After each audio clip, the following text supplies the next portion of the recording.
What up, niggas?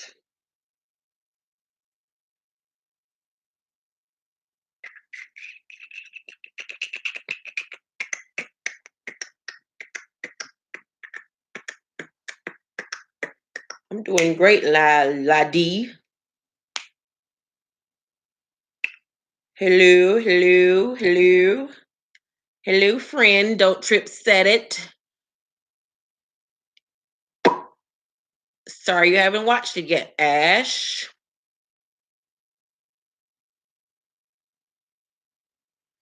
My new year is great so far. Happy New Year, niggas. Niggas and bitches. I'm so disrespectful. So disrespectful. It was pretty decent, Ash. Pretty decent. Yeah, I decided to go live because I was too lazy to walk 5 feet over there to go film. So I was like, might as well just do it from my bed like I did the last time. And plus, it's easier and quicker for me to just go live and do it this way. The quality might not be as good, but whatever. Y'all love me anyway. I love you. I have some behind the scenes tea on Love and Hip Hop from some of the other franchises, but I'm going to save that for Saturday Spill the Tea.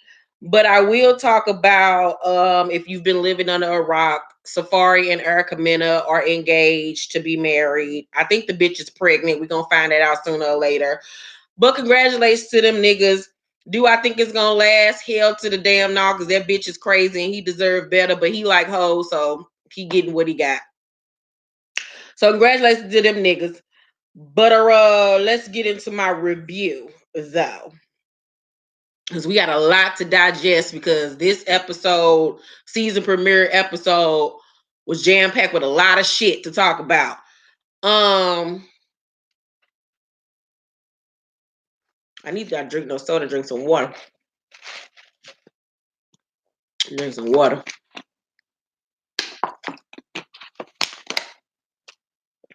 All right, y'all, let's get to it. So we start off the premiere episode with Trina looking hella basic in her confessional and in the first shot. The confessional outfit wasn't horrible. It was giving me a Versace vibe. It probably was Versace because it looked hella expensive. But with Trina, something is always off. Something ain't always put together right. Like the outfit was cute, but the makeup was horrible and the wig didn't go with the outfit. I like the part down the middle, the wetness to the weave, the little Kim K wet look, but she should have had a black bob instead of a blonde bob. Like it's just always something ain't right. And then that outfit she had on when she went to the little speaking engagement, it looked like she got that from Rainbow. It just looked cheap and flammable. That wig, the jeans looked inexpensive. The shoes was busted. Then the whole outfit could have been thousands of dollars, but it just looked cheap. And she called herself the Diamond Princess, but it looked like the swap meet princess. I just don't get it. Like, I love Trina. I think she's a dope rapper, but her aesthetic has always been very cheap as fuck. It just cheap and tawdry and hella basic, and she too far in the game to look the way that she be looking. But so she says she hasn't been able to get Trick Daddy in the studio to record their TNT record. She tells Rico Love that he isn't showing up or answering the phone. They're planning the anniversary for the Take It Off song, Take It to the House or whatever, and Trick isn't participating. Well, I would just be like, fuck that nigga. Do your verse. Shit. Let that nigga do whatever his old ass gonna fucking do. Young Hollywood rat face ass is back. He said he needs to change himself after last year. And I was like, you think? So Gunplay meets up with him and he says that he's been clean since last year and he's working on his new album. I really like the album cover that he shot. It's giving me Jesus on the cross vibe. I really like it. He's sitting there naked holding himself. It looked like him when he was going through withdrawals. So him and Kiera broke up. Hallelujah. Thank you, Jesus. Sis deserves better. He felt like he wasn't getting the 100% that back what he was giving to her and turned to his DMs. Typical nigga shit. Instead of telling her what the problem was, he decided to talk to other bitches. Okay. Gunplay say is that grounds to call it quits after 4 years. And me and Ratface looked at him like, is this nigga house damn sauce? What the fuck is this nigga talking about? Yeah, nigga, it's grounds to break up, bitch. Like, what the fuck? So I'm just looking at him like, is this nigga serious with that jungle gym at the bottom of his mouth? Like, his teeth are so raggedy. I mean, this nigga got the whole New York City line at the bottom. I mean, his teeth are just like, it's just like a whole plateau of rocks. I don't know what the fuck. Kiera's a better bitch than me because ain't no way I'll be able to look at him in them demonic eyes and them teeth at the same time. No, ma'am. Kiera need a goddamn Oscar for the shit she put up with that ugly nigga. So Gunplay say one of the girls that was in his DMs was his ex, and that Kiera saw a DM for Amara La Negra or whatever. Even more reason to break up with this nigga. He says that he didn't fuck any of them. Ooh, he want a cookie because he ain't stick his dick in him. Like, ugh, he's such a nigga. He says that he wants to marry Kiera. I'm sure you do, so you can give her 20 more years of hell. So Amara's career is soaring, but she's still living in the same house, driving the same car, aka the money ain't coming in like she thought. She performs at Fashion Week and gets off the stage to a bunch of calls from her mama. Then we're introduced to Jessie Wu. I've never heard of her before. I heard she's supposed to be a big thing on Instagram or whatever. She one of them Instagram celebrities. I ain't never heard of the bitch until tonight. She's a cute little chocolate girl. She has a nice singing voice. We're introduced to her singing in a church or whatever. Her mother is a Haitian evangelist. Her mama don't like her comedy. And from what I saw, I didn't laugh that much neither. So mama might be right. Prince at his daddy Jamaican party. His daddy was a promoter back in the day. Prince don't know if he want to promote parties anymore. As they're talking, this nigga started to cry, and I was like, "Where the tears come from? Like, how we go to talking about promoting parties, and this nigga busting out crying? Like, what the fuck is going on? Maybe they edited something out that we wasn't privy of, but I didn't understand how he was standing up erect, and then next thing he was, I was like, what the fuck is happening? Okay." So Prince, we find out, has been in and out of jail throughout his life. He slept in his car at one point. He don't want to go back to that time in his life. Him and old girl Lizzie, I think her name is. I don't remember the bitch name. They've been back and forth since the reunion. Bobby Light and Miami Tip show up. They talk about people on social media saying that Prince is gay because he's friends with Bobby.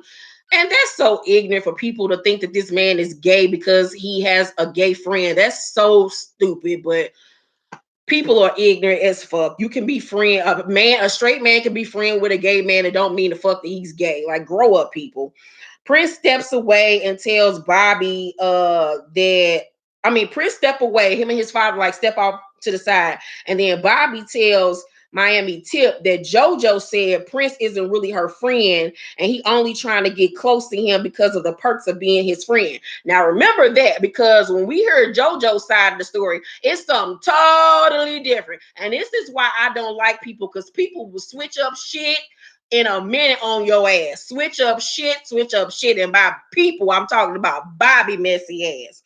So Tip say that incident that happened at Lincoln Road Mall was hella high schoolish.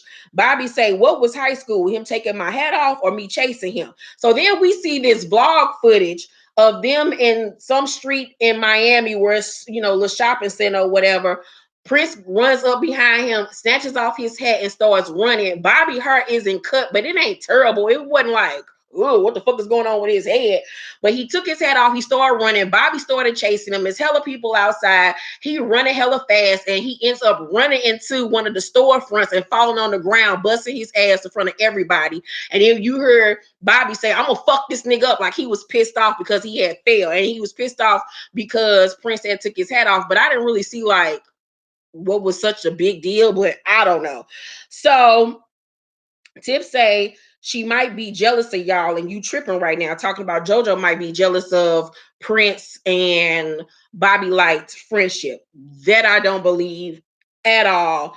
I do believe though that Bobby might have a crush on Prince. It's something there that we're not privy of that's going on between them two. I feel like he might have a crush on Prince, and I do feel like maybe Prince is using him.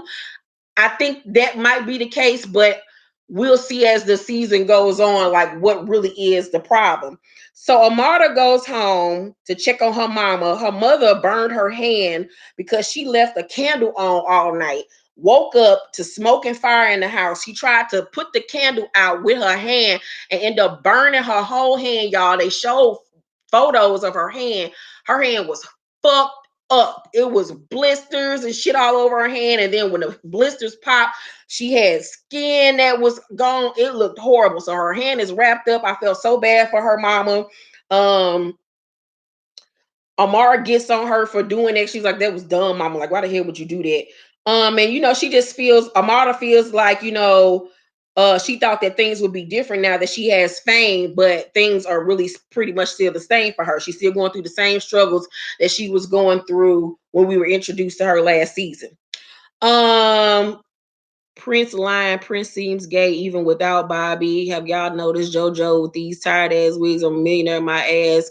Hi Keisha, Prince comes off like gay. That was the guy that was weak and a geek in school, but now has a glow up and it's gone to his head. That I agree with. So Trick Daddy in his baseball glove face. I'm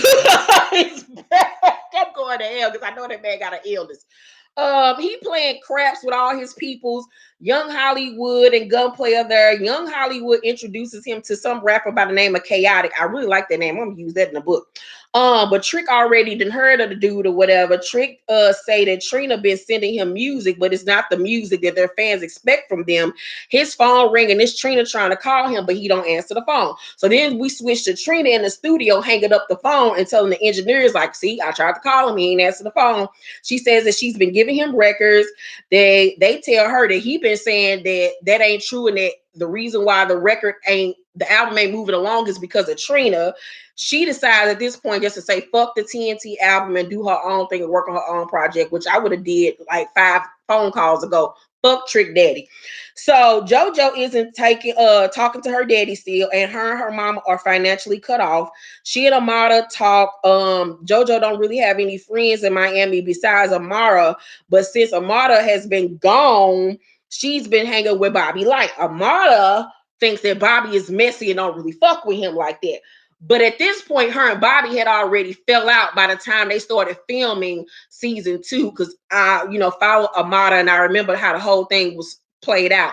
Eventually, Amara and JoJo gonna fall out. Because I remember the post JoJo made about Amara going off on her, telling her to stop putting up subliminal shit about JoJo. So JoJo and Amara gonna fall out before the season is over.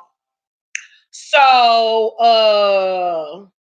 JoJo tells her she feels Bobby has a problem with their friendship, with her and Amada's friendship, and that he's always in his feelings about Prince. Now, catch this, T. She says Bobby told her that Prince only calls him when he needs something and that he embarrasses him in front of people all the time. She says Bobby talks about it so much that she told him to stop hanging around Prince. Amada says she gets along better with Prince than she does with Bobby. JoJo says she don't have a problem with Prince, but that she did tell Bobby if he feels that Prince is doing all these things to him, then maybe he's not his friend. Now you see how people switch shit up. Now, what's his name? Bobby told it to Miami Tip, like JoJo was just talking shit about him, saying he ain't your friend, da da da da da. And when you hear it from JoJo's perspective, it sounds totally believable, so totally true. I think that he was going on and on and on and on about the situation to JoJo, because I think he low-key probably does like Prince and feeling some type of way that he be treating him, funny in front of other people and shit. But I don't like the way Bobby made the conversation seem to Miami, made it seem like to Miami Tip like JoJo was being messy. That was fucked up. Um I'm not here for how they're demonizing Amara this season. Well, you don't know what Amara has been doing. We gonna find out though. Amara might not be who we thought she was. You could be a great person and still be a hoe. From the way the season is amping up, she don't seem to deny the shit that she been doing. So if she has been pushing up on other women, men, she gotta be held accountable for that. Yeah, we liked her last season, and she might be a good person, but if you a hoe and you doing hoe shit, you gotta be, pay your consequences for the whole shit you be on. But I ain't gonna judge her until we find out what the hell did happen. We gonna find out next week though. But anyway, back to what was happening on this week episode. So,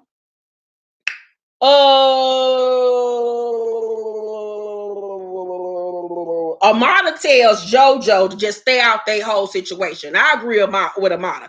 She just needs to mind her business and don't even involve herself in it, because you see how Bobby just switched up on her ass already. So some of the girls get together for Jessie Woo's sister talk brunch. Miami Tip and her mama are there, and so is JoJo and her mama. Her JoJo mama spilled the tea that JoJo is dating Pleasure P, and I was like, really? This what we doing? Okay, JoJo. So JoJo is there and is shocked that her mama done told all her business. She tells JoJo that he won't I'm sorry. Joy is there and is shocked by this news because Joy and Pleasure P had something going on last season. She tells JoJo that he won't be a problem, but the people around him will be. JoJo say, who, Shay? Ain't nobody worried about Shay. Now Shay and JoJo gonna get into it later on in the season, and JoJo gonna get a wig snatched off. That shit gonna be funny. So Jessie says that she was being managed by a dude that was feeding her ideas to his other artists, and that he no longer manages her, but he does manage Amara Nanegra. So she basically saying that her old manager was giving Amara her ideas, and then she don't like neither one of their asses. But all I could concentrate on in that moment was Jessie Woo's tongue.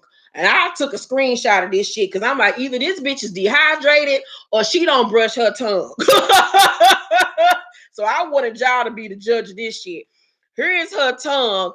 Hopefully the glare ain't really that fucked up, but her tongue was white as hell. I'm like, bitch, drink you some water. What in the hell is going on? How do people be getting them splits down the middle of their tongue? I've always wondered that.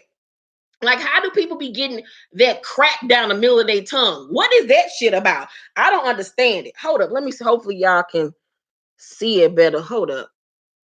I don't know. That glare might be fucked up, but her tongue was white. Just go back and look at her confessional. Her tongue was white as fuck. I don't know. That bitch either ain't brushing her tongue or so she dehydrated. Either way. So, back to where I was at.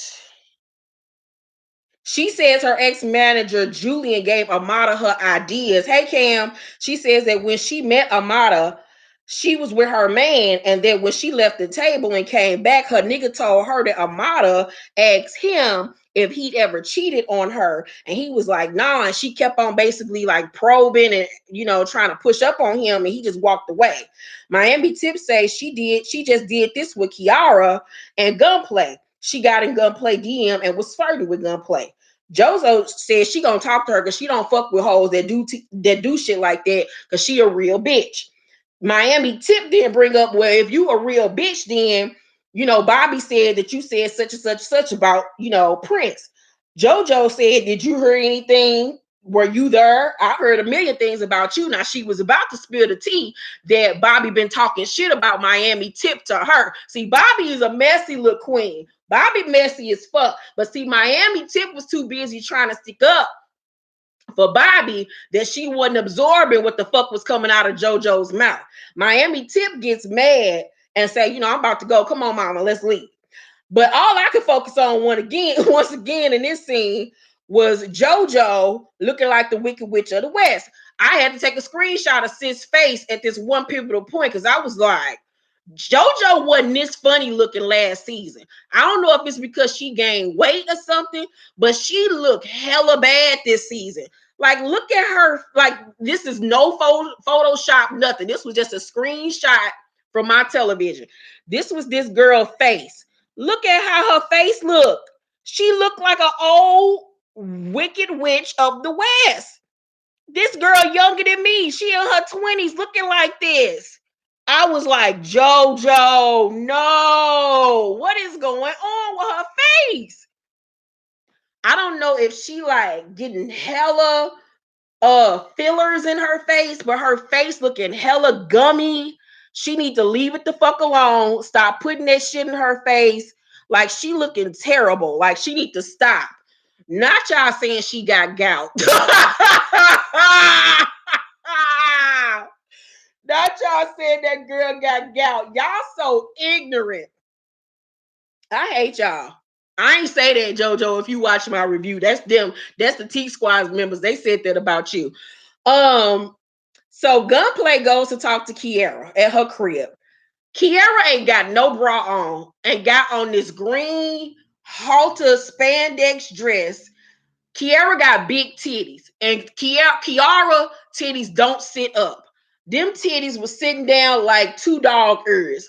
I was like, Kiara, now I know you hood as fuck, sis, but no, girl, no, ma'am, no, God. Them nipples was down here like my titties. I was like, Kiara, girl, no. So as soon as they start talking, she started crying. He tells her that he felt unappreciated. I'm feeling really unappreciated. Where is Cherish? I heard them bitches was getting back together. Them little bitches could sing. And that he was making all the money. As soon as they had an argument she ain't like, she decided to live by herself, as she should have. She felt like they needed time apart and that she hoped he see what he missed. But for her to go through his phone and see him communicating with other women was disrespectful, as it was. Kiara in her confessional says, and this bitch spoke a word. And if you ain't take shit else from Kiara on tonight's episode, you better take these couple of lines she said in her confessional. Sis said, no matter what a person does for you, that don't give them a right to step on you. And these niggas will have you thinking because they pay your rent, because they done bought you a little Gucci bag, because they get your nails done, because they get your hair done, because they pay a light bill, because they took out the trash, that you owe they raggedy ass or something. And that therefore means that they can run all over you and fuck this bitch and that bitch and sneak into bitches DMs, and you just supposed to accept that shit because he take care of you as a man that's supposed to fucking take care of you. You don't get no motherfucking brownie points, nigga, for doing what the fuck you supposed to do. So go ahead on, Kiara, for knowing your motherfucking worth and stepping away from that demon seed that you called your nigga, because the nigga looked like a whole walking demon. I rebuke him in the name of Jesus. Ain't no way in hell I would have been able to turn over and look at that face every goddamn day. That face got Satan written all over him. It's just certain people that got demonic eyes, that got lifeless eyes, and that nigga is one of them. No, ma'am, Pam, not I. I don't give a fuck how many hit songs he got. I don't give a fuck that he friends with Rick Ross. That nigga is a demon. I don't care. So Gunplay say this is a 50-50 relationship. What is your definition of holding down a nigga? Kiara say, mentally I held you down. Even when you was sleeping on your friends' couches, I was with you. You ain't asked me to be there, but I was. Now, Kiara, I was with you, sis, until you got to this part. You mean to tell me, whoo, you was sleeping on friends' couches with this nigga and you didn't have to? You just did it because he was there? Oh, bitch, you loved him. Because I'm not sleeping on no nigga's hard ass couch that him and his family been farting on, then fucked on, then dropped Cheetos on. They bodily fluids all on that couch, and you just following him from couch to couch to couch. Girl, that's love. That is love. I don't love no nigga to be sitting up there sleeping on couches with this nigga. So you not only was sleeping on couches with this nigga, you dealt with him and his drug abuse. You dealt with him and fucking other bitches. You dealt with him sliding in bitches' DMs. Girl, if you don't leave this nigga alone, all the shit he done took you through. And then this nigga got the nerve to say, in rebuttal to her statement, if you love a nigga, that's what you supposed to do. What you want to thank you? She a better bitch than me because I would have slapped the shit out of him and said, get the fuck out. Get your raggedy ass the fuck out. Get your shit and get out. Who is that? Angela Bassett. Girl, he got me fucked. Yeah, that's why you can't do shit for these niggas. You can't be nice to these niggas. If you don't learn shit else from the Color Me Pink channel in 2019, fuck these niggas. Treat these niggas like you treat the gum on the bottom of your shoe. You can't treat these niggas good. When you treat them bad, they be all up your ass. They love when you treat them bad. You can't be nice to these niggas because you're going to get a gunplay ass nigga that's going to tell you what you want to thank you because you slept on a couch with me, bitch. Girl, girl, bye. Oh, bitch, bye. So she say, I want to take the time to be by myself. He started pretending to cry and shit like he's so emotional and say, all right. And then he leave. Bye, nigga. Bye for nigga. Bye for nigga shirts. Bye for bitch shirts are on the way, mind you. Trina is getting prepared for their Take It to the House performance. Before the performance, she talked to Trick backstage and tells him that they need to work on the album. He don't want to talk about it until he want to talk about it because he run the show according to him. Trina say, this is all she has. Like, I need for you to come on, nigga. This is my livelihood. Like, the royalty checks is drying the fuck up. I need to put out a new project so I can get me some funds.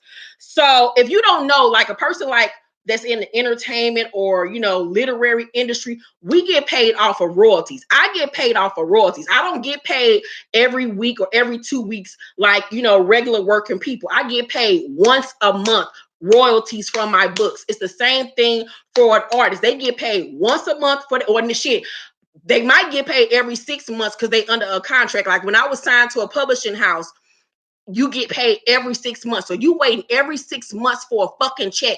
By the time you get that check, it's a little lump sum. And you might be working with some, but shit, after you get caught up on bills and everything else that you paid, then you sitting with some little bit amount of money that you got to make stretch to the next 6 months. Y'all got to realize Trina ain't got no hits like that. Shit. Trina got, you know, I don't know now from years ago, but that ain't bringing in royalties like it used to. She got to put out projects. So when she tell this man, this all I got outside of this Love and Hip Hop check and maybe a Fashion Nova ad or two on my Instagram, nigga, I need to put out a project. So,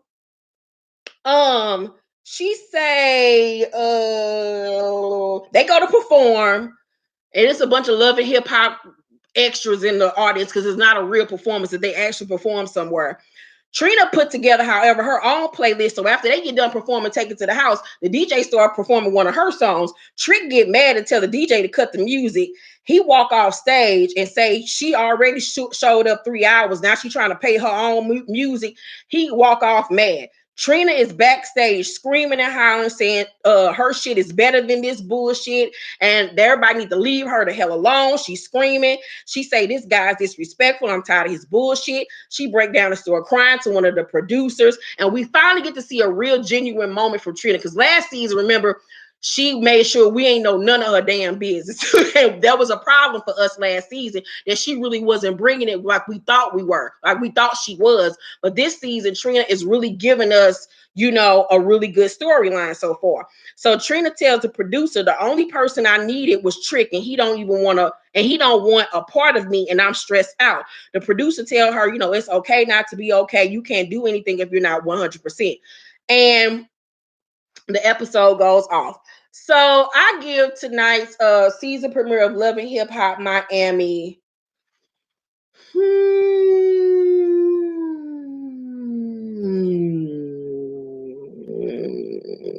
B minus. I give it a B minus. I give it a B minus. I couldn't give it an A. It brought a little, but it didn't give a lot. You know, it was just enough for the season premiere, but they didn't have a bang like Love and Hip Hop Hollywood did. Love and Hip Hop Hollywood came in and grabbed us by the throat. Them first 6 episodes of Love and Hip Hop Hollywood was everything. So I give it a B minus. B minus. I'm ready to see what the rest of the season is gonna bring. I'm about to log off, you guys, and then I'm going to log right back in for my Black Ink Crew Chicago review. So let me log off, and then I'm going to log right back in with you guys. See you in a minute. Make sure to thumbs up this video, like and subscribe, and hit that notification bell button. All right. Peace out. See you in a minute.